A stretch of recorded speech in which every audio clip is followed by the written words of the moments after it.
Christian parenting.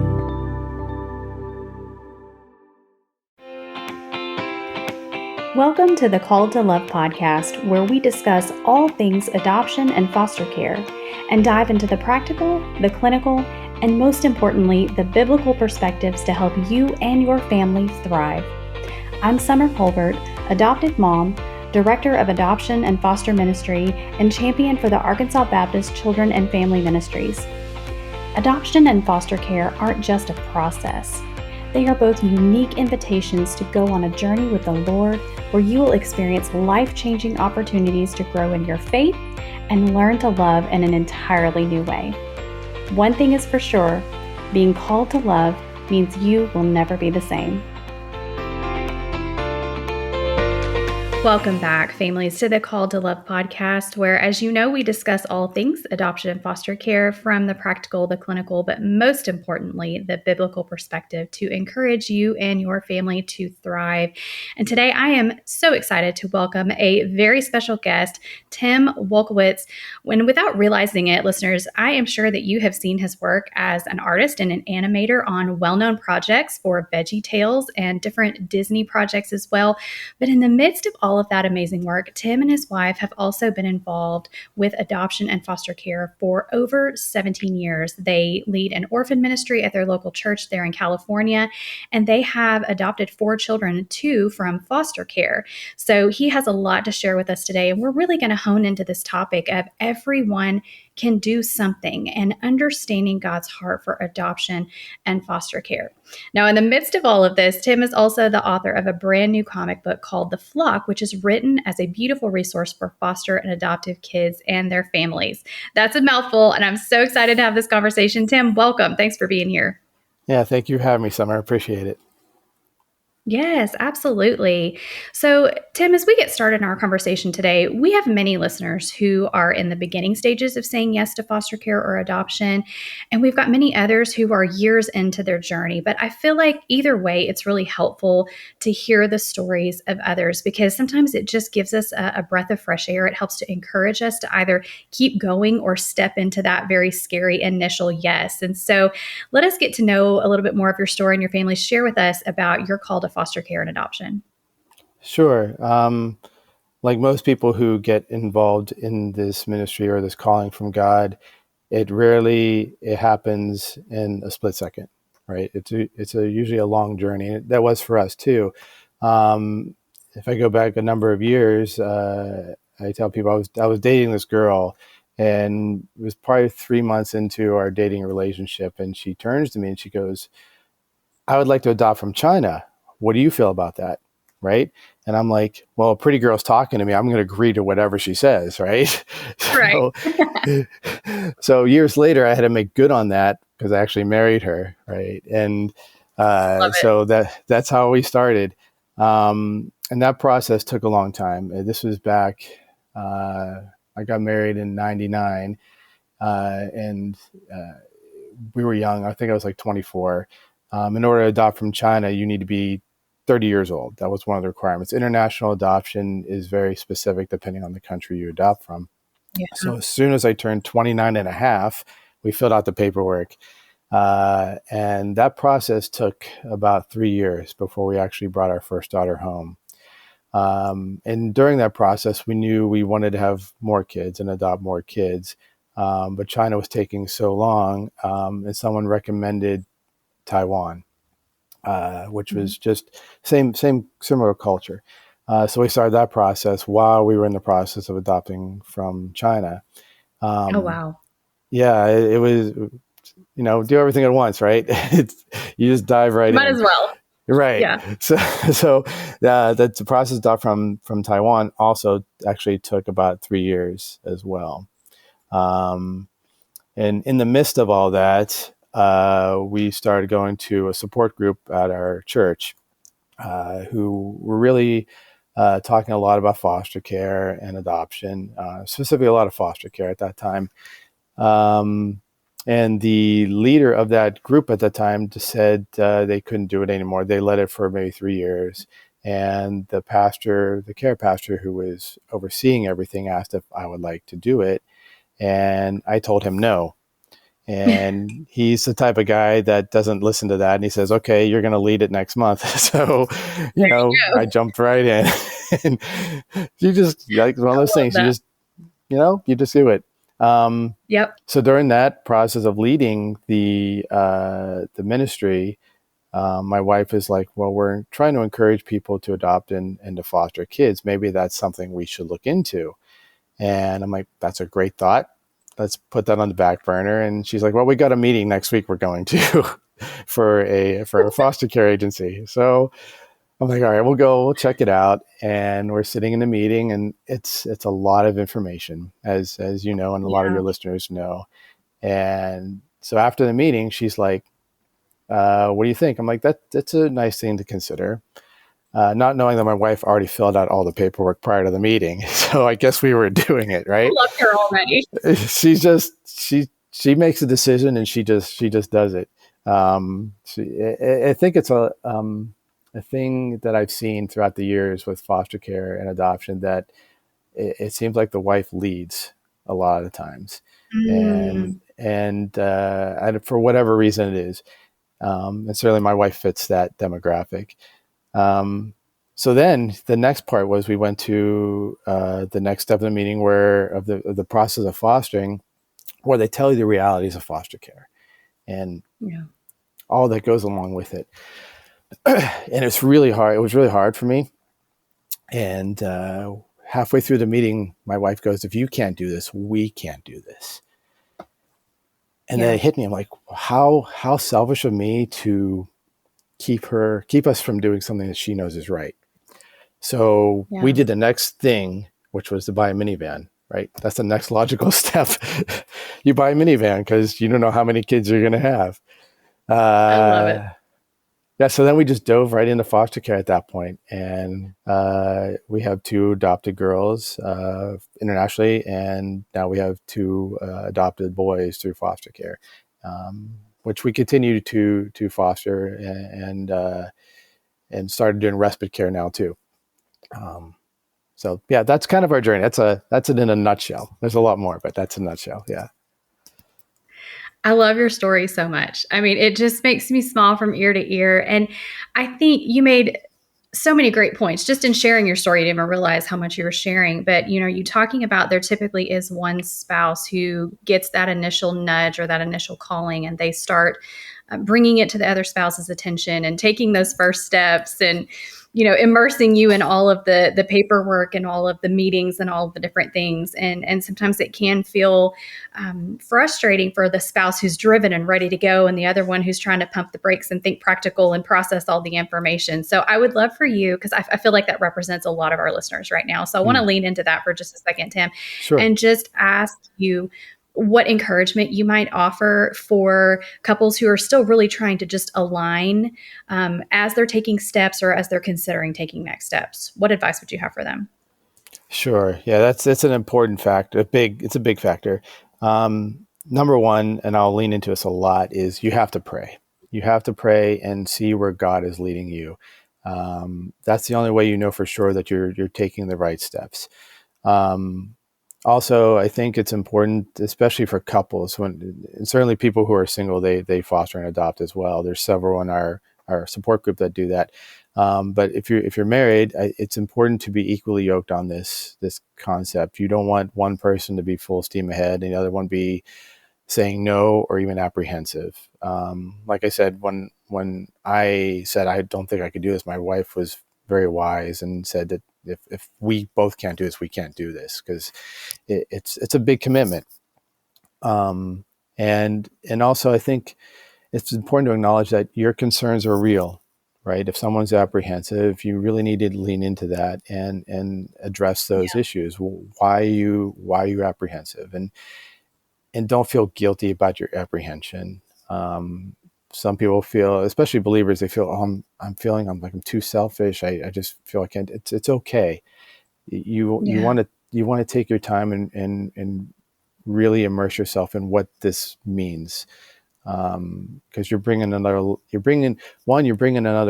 life into your home, a little child that has Right. been traumatized or ripped from their family or taken from their family. That's for Right. foster care. Even adoption, they've lost something as well. So you want to That's you right. want to take it with a level of seriousness For in sure. that regard. So and if you're apprehensive too, what we did even before we started the process to adopt from China, and like I said, it took 3 years.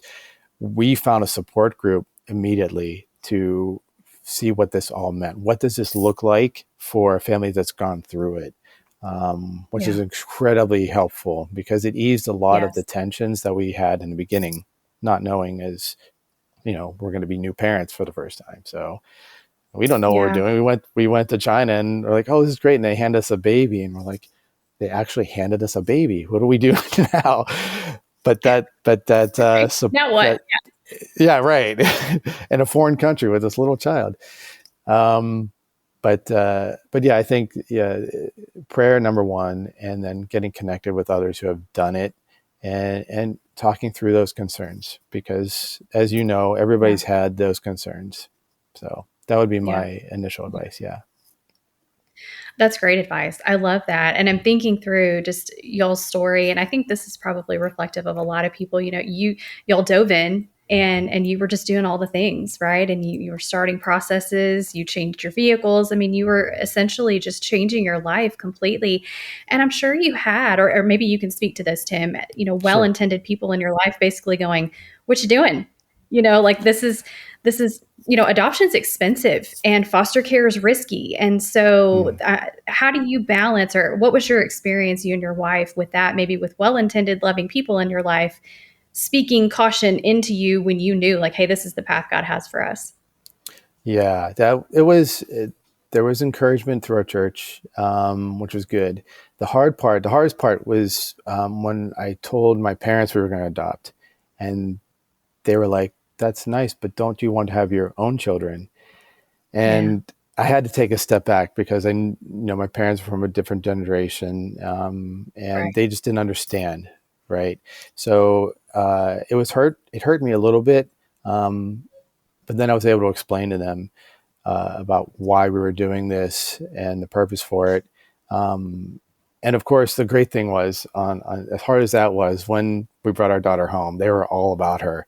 Right? They forgot about me, forgot about my wife. It was like, oh, my Right. grandchild, right? And then those things just don't matter at that point. Um, Yeah. and and I don't want to sound like, yeah, we changed our whole life for this. It was something that my wife and I talked about prior to even getting married, uh, but it wasn't easy. It might sound easy the way I presented it, but it was really challenging. Um, I was at the time I was working a job that wasn't paying a lot, and this is hindsight, looking at God's providence. Uh, I was working a job, wasn't paying much, and then I was getting paid pretty decently, which helped us to be able to finance an international adoption. Then right after that, we finalized adoption, the bottom dropped out and that money wasn't there anymore. And in Mm, hindsight, you look at it and like that was God's time to provide for that moment for this purpose. And right. and when times get hard, times are not great right now. So that helps fuel this time when it's hard, knowing that God provided at that time for that purpose, that God's going to do that again because he's Yeah. faithful. He doesn't leave us nor forsake us, and there's joy in that. So yeah. Absolutely. Yeah. And knowing that his plan, whatever that is going to come to fruition, but it's not without its challenges. And I appreciate you speaking to that because I think it can be easy to fall into this idea that adoption is pretty or foster care is this amazing rescue mission that we can go on as Christians, but it is very much life in the trenches. And we realize that. And sometimes it throws people really, really off kilter in a way that they think, I can't do this anymore. So, we know that adoption is hard. We know that it's expensive. We know that life with a child who's experienced trauma or loss in any way is hard. And so, Yes. what for your family, Tim, has kept y'all going and continuing to say yes over the span of Hmm. almost 20 years? Yes. There's a saying that says, if you want to hear God laugh, you tell him your plans, and and then Yeah, he does what he wants to do. Um, that's right. for us, it's again, number one is praying through it because it does get really hard, and my wife and I always talk about being a married couple, how hard it is for a single person to do this. And there are several, and God bless them. They're Yeah. fantastic people. But it is real. It does get hard. And a lot of times we're like, we're done. We can't do this anymore. And, I mean, I could share several stories of, how we took in our first foster child, and he was a 3.5-year-old, 30-pound linebacker. He just destroyed our house with holes in the wall. We Oh, still wow. have marks in there. Like, oh yeah, that's where that's where he did that. And you know, um, and I smile now because it's funny now. At the time, I was like, what did we just do?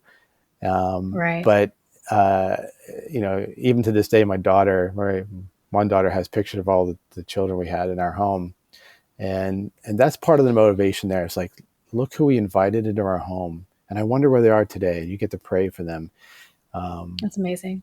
and like, oh, who's the next one going to be? And then you see the numbers of the kids in foster care too, and they're like, well, if we don't do it, who's going to do it?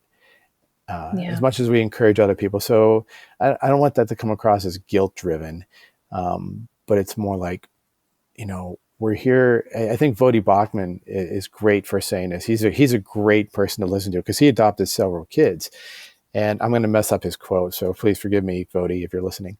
But he asked a question. He's like, "Yeah, you guys got 9 children. How come you don't? Why only 9?" He's like, "Because we couldn't get 10." And then he goes on to say, like, what else are we here for? Right. I've come to the belief that, once you're saved, once God adopts you into his family, he could take you home. Right. But he left us Yeah. here for a reason. So I think part of that reason is part of that is figuring out what that reason is, and then answering that call, um, and moving forward in faith. Right. Um, Yeah. and knowing that God is going to be with you through it. Um, and also, like I said, we've been doing this for a while, so we have the hindsight to see how God has grown us through this process too. Had we not done it, the blessings Right. that we would been able to have today, not monetarily, but the growth closer to the image of Christ, we wouldn't have it any other way. Had we said no, right? So I mean, I can go on and on about that, but that's the biggest motivation is seeing what God has already done, and anticipating what he's going to do as we continue. That's amazing. I love that. And what a beautiful example of your daughter creating that visual in your home for the calling that God has placed, and how that's affected all of you. And I know that's a huge concern. And we've experienced that concern as well. We kind of unofficially fostered for a time as well. And there's always that concern of the safety of the children who we know God has permanently entrusted to our care, and how that might affect them. So do you want to speak to that at all, Tim? Yeah, that's great. That I wanted to bring that point up. That's fantastic because one of the big concerns for me as a father, we already had 2 kids. We had the perfect home, right? The perfect little children, and I was concerned, like, Right. oh, you hear about the conditions some of these kids come through, which is not their fault, and the horror stories that some other people have had, and there's a lot. Yeah. I was like, how's that going to affect our children, right? And then God spoke to me, not audibly, but he's like, but what? He flipped the script. It's like, but what about the positive effect you're going to have on the kids that are coming in who don't know Christ, who don't know what a family looks like? Right. And then that's when you zip your mouth and you just do it, right? God's telling you this is what you're going to do, and you do it. And it's true though. I mean, we've had several kids come through our home, and their families and the social workers, and you see just the demeanor of them when they leave. It's different, and you've made an Mm, impact, even if it's a small impact. You're just dropping seeds and helping someone else will water them, and a lot of times you don't hear back from the kids who get reunified or their parents, even if you've had a good relationship during it. but the confidence that we have in God, knowing that He put them in our home for a time, and then seeing the effects of your family afterwards. Like, my kids have gotten to see what it means to live out the gospel and care for others Yeah. sacrificially, because it takes a lot, and it takes time away from your family. And we've had conversations with my kids about that too, where they're like, can we just have family time, without a foster kid? And there's times for that, because they get the children get reunified with their parents, or they move on.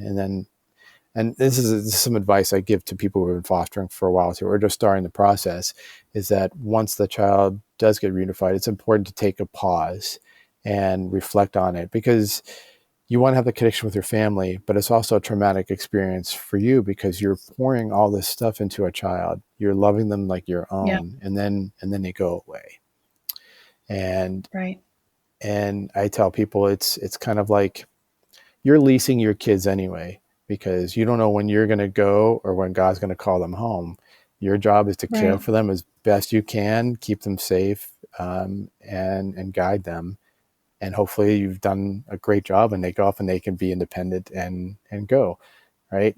And it's a Yeah. blessing to see it when it works out. And it's also a blessing to see how, when it doesn't work out, how God's growing you through that. Hey friends, I am loving summer and definitely don't want to rush this time, but fall will be here before we know it. And as you start to think about back to school, I want to encourage you to think about how you can be praying for your kids this coming school year. It's so easy to get caught up in all of the daily tasks of parenting, right? We're getting school supplies, coordinating schedules, doing the laundry, making snacks, then making more snacks. Am I right? But as Christian parents, it's important to remember the big picture. The one thing that truly matters is teaching our kids to know, love, follow, and share Jesus. And so because of that, I am so excited to tell you that the Christian Parenting 2024-2025 Prayer Journal is now available. It's called A Life of Faith, Knowing, Loving, Following, and Sharing Jesus, and it is a prayer journal from Christian Parenting that was created just for you. This journal will guide you in praying over your kids every week of the coming school year.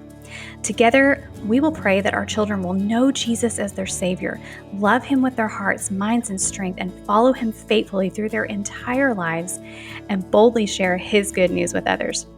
Thousands of parents use this journal every year, so join us as together we pray that our kids live a full life of faith. You can visit cpgive.org to request your school year prayer journal, A Life of Faith. Again, that's cpgive.org, and request your copy of A Life of Faith today. Now let's get back to the conversation. Yeah. Yeah, it's such a great point. And we've talked about that before on the show, of just this mindset shift from ownership to stewardship when it comes Yes. to the children that are entrusted to our care. And that's a hard one, because I mean, like, I'm holding up my hand, chief control freak right here, so I wear the banner. But it's hard to think about. I love, as you're talking about, our assignment may be for a time just to sow seeds, and it's not up to us to be the ultimate solution for a Right. child who's walked through hard. We may be a part of their story, and we're honored to be so, but we ourselves as their parents are not the solution. Our job is to point them to Jesus, who's the ultimate healer, the ultimate solution to the brokenness that they're walking through. And we want to see the good ending. We want to see the fairy tale ending. We want to see the happy ending of, healing from trauma, and either reunified with a healthier family, or adopted into, a loving permanent home, that kind of a thing. But that may not be what God has for our story, to see those Right. things. And so being faithful by saying yes and holding it. So I always say, love fiercely, hold loosely. And you Yes. just kind of have to live by that motto of, while you have them, love them dearly and point them to Jesus with everything you have. And that sounds super spiritual. It's so hard to do. It is so hard to do, right, Tim, when they have Mm. trauma behaviors that are stinking unlovable. I mean, let's just be Yeah. honest. And it's really hard when a child puts up those boundaries and those walls, and they don't want to receive the love, or whatever the challenge might be. But in the midst of all of it, we have to come back to, God's asked us to do this. I'm going to be obedient, and I'm going to trust Him with the result. But with all of that, I think it is important to acknowledge that there are seasons with, maybe it's a particular foster child, maybe it's with an adopted child, that you had this idea of what life was going to look like when they came home, and it is far from that ideal that you had. And so what advice would you offer to a family right now who's listening, who they are struggling, Tim? Like, they're like, this is hard. I am struggling to love this child. I'm struggling to connect with this child. The behaviors are just unbelievably difficult right now. How would you speak to them? Yeah. And if you do foster care for any amount of time, if you have kids for any amount of time, you're going to go through that. It's the struggles that you have with foster kids is different to a certain extent, but not as different as some people seem to think. I mean, all my kids are adopted, and there's a certain level of trauma with that. Even though my two daughters were 9 and 10 months old, there's a loss there. And that comes out Yes. in different ways. And they're both teenagers now. And you start questioning stuff that they're going through. Is that just because they're a teenager, or is it because of not having the sense of abandonment that they, Yes. had? You don't know. And you start to try to analyze that. And it just drives you crazy because you don't know. It's And you may exhausting. never know. It's exhausting, right? I tell people Yeah. now, I loved it when my kids were 3 because they didn't have opinions, and as teenagers they've got opinions, and In it's abundance. Yeah. in abundance. So when they're younger, it's physically draining, but now it's mentally draining, and That's so and true. they and they're different. They're both different. My daughter from China, we know nothing about her history. My daughter from Taiwan, we have an extended history from, and then Mm, my boys who we adopt through foster care, we know everything. So it shows up differently for each of them, and dealing with it is different as well. The way you parent one is going to be different the way you parent the other one. So yeah. with as far as advice, again, I'll go number one: pray. You get alone, and there's a number of days and nights I've been on my face before God, just begging for answers. Um, and he does answer, not always in a way we would want him to. And a lot of times it's Yeah. like, you got to be patient. You got to wait it out. And that's really hard when you're in the middle of that storm and your boat's rocking. You just want relief. You want Jesus to get up and calm that storm, right? And it's Yes. hard. It's hard when he says no or not yet, because what I've learned is that we're always growing. We're always learning through the process. And when Right. I'm able, once I get past the initial shock of what's happening and able to step back and try to look at the big picture from a 30,000 foot view or 3,000 foot view, and try to see from God's perspective, it makes it easier. Not, Right. it doesn't make it better. It just makes it easier. Yeah. And then acknowledging that the struggle is real, right? There's things that we are not going to be prepared for. Um, and the circumstances are going to be really hard. So when you're part of a foster care group, which is really important, a lot of them will offer different resources, therapy sessions, whether it's through things like Empowered to Connect or trauma informed care. We just went through one that's called Wisdom Pathway Reparative Parenting, that really dives into some of the cognitive things that the kids go through and psychological things, and they give you tools in order to try to handle those situations. And when one doesn't work, Yeah. you try the other one, and you just persevere through it. Um, Yeah. those when those resources come up, even if you're not going through it, I recommend people do it anyway, Yes. because you don't know when something is going to come up, or you don't know That's right. when you're going to have information that might help someone else that's going through that situation. Like, That's here's right. this resource. Um, Yeah. and then finally, I would think how to help would be step back and remember the why you're doing this. What initially started the process? What were you initially thinking? And then cling to that, and then that helps me move forward. Why I'm doing Absolutely. this, why God called me to do it, and then rest in God in it, because uh, there's no other hope than that, honestly. That's right. Yeah, that's absolutely right. I love that, and I so appreciate your honest answers and all of that, because we can make it sound really pretty, but at the end of the day, we have to lean into him fully to survive. And I agree that educating yourself, I mean, you truly have to become a student of your child, and you have to become a student of trauma and loss, Yeah. and lean into all of that so that you can be ready. And here's the maddening part about all of it: it really is, whether it's adoption or foster care, you're shooting at a moving target all the time, Yes. you know, Oh my goodness. and Yes. right? What works 1 minute might not work 30 seconds later. And so you just have this toolbox that you're just flinging things out left and right, trying to figure out what's going to help a child in any given moment, or what's going to help a family situation in any given moment. So it's good. And you've made reference several times, and I love that you say talking about a support group, because I do think that's key, to have that community, to have that additional support, people who speak the same language from a shared experience. There's Absolutely. nothing quite like that, right? And so we have the benefit of that. We're blessed to have that at our church as well.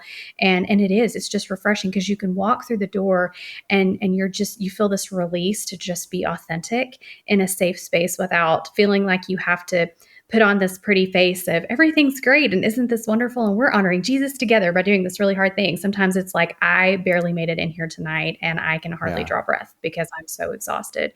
So I think that's so important. And Tim, when you first reached out to me, you sent me a quote from Max Lucado that said, "No one can do everything, but everyone can do something." And I think that speaks Yes. so much to the support that we're kind of coming to at this point in our conversation. And so, additionally, outside of support group, what are some practical things for foster and adoptive parents? Because sometimes, quite frankly, it's hard to know what to ask for in the way of support, in the way of help, and oftentimes we feel like we're imposing if we ask somebody to Right. help us. And so, share a little bit of your experience that might be beneficial for our listener, to say, hey, it's okay to ask, and here's some really helpful things that you can ask for as you're going through this process. Yeah. Anytime, if you've spent any time in foster care, you learn to become your own advocate, or Yeah, your own advocate for the child you're caring for. You have, right. CPS, and you have FFAs, which are foster family associations, that are there for you. But their caseloads are huge a lot of times. So you really That's have to, right. like you said, you learn how to be, you become a psychologist, you become a therapist, you become a pediatrician, right? You become a lawyer, because you're figuring out the court system and what all that looks like. And you in an unfortunate way, you learn to stand on your own. But when things Yeah, get hard, you don't know what to do, but you don't want to ask for help, because you've been trained to, like, put yourself on this pedestal because you're not getting the help. So you just do it yourself, right? For the good or for the it's a great bad, or point. however that turns out. So a big part of Yeah, it, especially, I don't know how, I'm not a woman, so I don't know, but for guys, we're very proud, right? We never want to ask for help. We're willing to break things, instead of for ask for help. So there's a level of yeah, humility, I think, for everybody to go, to when you have to ask for help. I yeah. just gave a talk the other day about humility, and humility is not thinking of your, not it's not thinking of, what is it? It's not thinking less of yourself, but it's thinking of yourself less, right? And that Mm, and that's a thing that has to go when you're asking for help, right? You're not failing, and I think that's a big thing for people who ask for help. They think that, oh, I'm failing, I'm dropping the ball, right. but we need that. We, it. The old saying goes, "It takes a village to raise a child," but I say it takes a church, and it should take a church. Yeah, And those people there's people in the church. I'm sure it's the same in where you are. That there's people hungry to do. They're hungry to serve. And getting that that's quote right. from Max Lucado, I mean, there's people, seniors, who want to be useful, and they've gone through a lot, right? My parents have Yeah, gone through a lot, and other people, and they're hungry to be useful. And what a great opportunity for them to help out, to reach out, to babysit, or to give you advice in parenting, or bring you a meal. Um, any of those things they're very tangible, that make all the difference when you're at your lowest. If someone shows up at your house, with a chicken or something or a salad, it's like, wow, I don't have to think about dinner tonight. It's a huge Yes. blessing. For us having 4 kids, we don't know what date night looks like. So, our date night is taking a walk around the block and hoping our kids are still alive when Yep. we come home. Right. So, Yep. that's a huge thing to give a night off for the parents to be able to reconnect, because you need to have that relationship in order to continue on with what you're doing. And if you're both burnt out, that's when tensions rise and things are That's said, and right. it's not healthy. Um, Yeah. and the other thing, I think recently someone told me, um, people who aren't fostering or adopting, but see other people who are, don't go up and ask them, what do you need? Just go up and just do, because we don't ask, because we don't want to ask. We don't want to burden, like you said, Right. we don't want to be a burden to anybody, because Yeah. we know how hard it is, and we don't want to put that on someone else. We're going to wear that yoke ourselves. Right. So Yeah. if you see families in your church that, just love on them, say, hey, here's a Starbucks gift card, or here, we're gonna take your kids in for a night. You're gonna go out and you're gonna have a good time, and we'll come back, get those kids, but we're gonna watch them for a time to give you a moment of respite, right? Yeah. Um, and I think a lot of people too, they don't, when they hear foster care, they think they have to take a child in. Um, Here's a great thing too, because we in our community of foster care and adoption, we lean into James 1:27 all the time, right? We're pure and undefiled religion in the sight of our God and Father is caring for the widow and the orphan and in distress, right? And then we think, oh, we got to take a kid in. But if you look throughout the Bible and Scripture, adoption and foster care and caring for it's all over it. You look in Job, the oldest book in the Bible, he was accused of not caring for the orphan as a reason for his afflictions. But later on, I Yeah. think in Job 29, he says, no, I was caring for the widow and orphan. But the great thing about that, he never says how. He just says he was, right?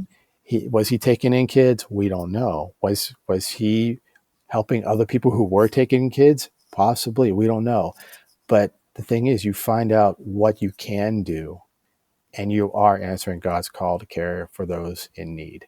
It doesn't have to look like Yeah. taking a child in, but it can look like I'm providing a meal for someone, right? Or I'm mentoring a child who's gone through stuff. There's a great organization out here called Foster Youth Independence, who they they marry a mentor and a kid who's aging out for a full year, and you just mentor this child who doesn't know how to fill out a driver's license or job application or college application. Yeah. You're not taking that child in your home, but look what you're doing. You're giving them, a helping hand in order to help them succeed. That's caring for, the most vulnerable as well. So yeah, when you Yeah. hear that call, you just, okay, now what resources do I have? What gifts of God has given me in order to Yeah. answer that call? Yeah.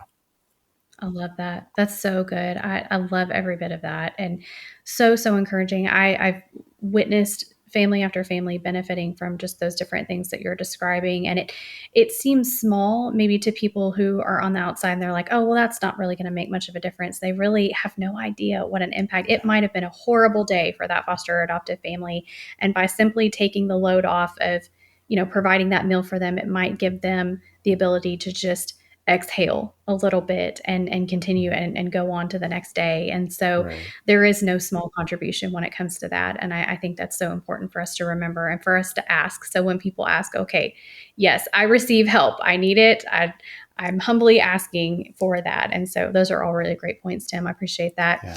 As we're wrapping up our conversation today, Hmm. you must tell us about the flock. I Oh, have been privileged to receive a copy of it, and I have sat with our adoptive daughter and we've kind of gone through it. It is a beautiful resource. It's so much fun, and it is just going to be so beneficial for so many. And so I want our listeners to hear all about it and how they can get a copy of it. So tell us about the flock, Tim. yeah, I appreciate that. Yeah. So this is a project that I sat on for 10 years or so. Life was busy, and you start something and then you put it to the side. And then this past couple of years have been the industry I'm in has been really down. So I haven't had a lot of work. So God gave me this time to actually bring this to fruition. Yeah. So yeah, I was influenced a lot by Sunday comics, and as you mentioned, I work in animation and cartooning, and so working and helping out in the ministry and foster care. Um, as you know, there's a lot of great resources out there for parents and foster parents on how to help kids out with trauma and things like that. Even speaking from a godly perspective, there's several books. I mean, my home is littered with them all over my desk here. There's, you name it, I probably have that book on foster care, right? But what I found in all these years that there's nothing that's been speaking to these kids directly about who Jesus is and why someone would be willing to take them in. Um, and especially from a Christian perspective, like so we talk Yeah. a lot about who's God, and then okay, so there's God, but why would they take us in? So I wanted to put this together for that reason. When you take a child in, they're usually scared, isolated, and they'll go off into the room you prepared for them, and you don't see them, and it's hard to build up Right. that trust and communication. A lot of these kids they bounce around through 7 homes before they find a forever home or before they're reunified, and some go Right. back into the system. So they've learned not to trust. So they come in your home, you're a solid believer, and you start talking about Jesus. They don't care, right? They don't want to know. Yeah. They don't know you. So I'm like, okay, so here's this kid who goes in the closet and they're sitting there by themselves, and now they come in your home with barely a trash bag, and you give them a lot of blankets or resources and toothbrush. Well, now here's this book you can give them when they go off in their little world by themselves. Now here's a book they can read. They can read about who Jesus is and why it's important to trust in him and learn to trust in him. And Yeah. then that's the first part of the book. It's the truth of God, who Jesus is, and why he came to save you. And then once you are saved, what does that mean? So the first part is the truth of God. The second part of the book is the love of God. It needs to be, there's a balance there. So the second part of the book talks about why a believer would come into your home or take you into their home and love on you if it's as if you are their own child, right? And it all points back to Christ, right? Um, so essentially, all these resources that are already out there, I wanted to fill that gap. I saw there's this gap missing that's speaking directly to the child, so that they can know from that point of view. Um, and also in the book, I like you have it. I put in the John 10:4, which is talking about how once the sheep knows the shepherd, they know his voice, they follow him. So there's an understanding. There's a relationship there. So it goes into talk about the truth from the scriptures and building relationships in that. Um, and then it goes on, as you see in the book, where there's a lot of games and other surprises that I designed specifically to be a connecting point between the foster parent and the child, or even the child and their birth family, or the child and their social worker, where Yeah. they can interact. And it's purposely designed that, like the crosswords and things in there, that you have to go into the Bible to find out where the answer is. It's easy to give the answer, but if we're preaching Christ, if we want people to know who Christ is, we need to get into his word, right? It's great that That's right. we've got all these books, but if you read a book, but if you're not getting to what God is saying in his word, then what are we doing? So I purposely That's right. designed it so that you have to go into God's word in order to find the answers in the games and stuff in a fun, winsome way. It's not overly preachy. It's not overly dogmatic, but it is purposely pointing to Christ. Um, Love that. and then it's not just for the kids too, right? Because there's people even at church that have no idea what God's heart is for the orphan. It's not talked about a lot. What Right. is adoption? We might Right. know what it means, from Romans adopting kids into to build their family that way, or to to build their legacy. But it doesn't, not a lot of people talking about what God's heart is to care for them. Like in James 1:27, when it talks about caring for the orphan, it's not just, meeting them one day and then going away. It's like if you are a doctor going to hospital, there's an intimate relationship there. Yeah. So when I designed the book, I had that in mind. You want to build these relationships with the foster family and their birth family who may not know Christ either. Now the birth mom is like, what are you reading? And then now she gets introduced to Christ. Now the social worker gets introduced to Christ, or the therapist. So it works on so many levels. And, by God's grace, seeds are planted and they're watered and they grow. I don't know where it's going to go, right? This is what God wants you to do. All right, God gives you certain talents. You don't bury them. You put them out there, and hopefully they grow. And then God blesses that. You may not see all of the fruit from it, but there's this feeling of like, okay, I accomplished something. I did what God told me to do. Now I sit back and watch, and see what God does. Right. And then hopefully God uses you again, and the real blessing is when people come back and they tell you, it's like a teacher or a mentor talking to a 10-year-old. And then years later they come back, hey, Mr. So-and-so, remember when you told me about this? And there's nothing like that. Right. So, so that's why I created the book in essence, is that. So, yeah. I love that. That's so good. And y'all, it's so much fun. It really is a delight just to go through, and a fantastic resource. So Tim, how can they get a copy, and how can listeners further connect with you if they want to know more? Yeah, that's great. Yeah. So right now my book is on my Etsy store at www.etsy.com/shop/TimmyArt is the name of the shop, Timmy Art. So if you type that in and look for shop, you'll find it there. Or you can email me at the email address I set up for this, which is theflock127@gmail.com. And we can connect, and you can order a book for you or for your family or your foster care support group. We were able to donate over 300 of these books to foster families a couple months ago. And next month, I'm going to another foster care group where we'll be able to donate to them as well. Awesome. There was a generous donor who was able to fund it. So more people are getting exposed to not just the book. My hope is they get exposed to the gospel, and then that's right. And then see what God, how God moves them to find out, like what their calling is and how they can help. Yes. As you said, no one can do everything, but everyone can do something. And so that's just a really great reminder as we close out our conversation today. Tim, just thank you so much for your testimony, how you're living out this calling and being willing to share it with us today through not only just your personal story, but through your gifts and your talents and this resource you've created. And listeners, I want to make sure that you can learn more. And so those links will be in today's show notes. So after you are done listening today, please head over there and learn more, and then connect with me on Instagram. If you have any thoughts or follow-up questions, we would love to respond to those as well. So Tim, thank you so much for being my guest. It has been an honor today. Thank you so much, Summer. Appreciate it. Thank you so much for listening to Called to Love today. I love to hear from listeners, and so I would love to connect with you to hear your stories and answer your questions right here on the show. You can find me on Facebook and Instagram, send me a direct message, or send me an email at the link in today's show notes. I pray you have been encouraged by today's episode to walk in faith and continue to embrace your own call to love. Until next time, blessings, sweet friends.